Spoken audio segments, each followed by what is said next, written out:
پښتو د دفتر ژبه شوه. تسهیل د متحده عرب اماراتو نیمه دولتي اداري مؤسسه ده چې اوسنی وخت کې مراجعینو ته تقریبا ټول دولتي چارې د دې ځایه آنلاین ترسره کوي. اوس یې پښتو ژبه هم سیستم ته اضافه کړه او په مهمو ژبو کې وشوې.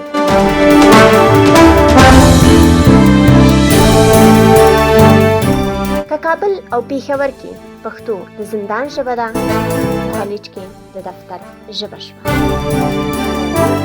د ژبې ژغورنې غورځنګ هر غړی باید هر مهال هر ډګر کې ژبنیزه مبارزه وکړي.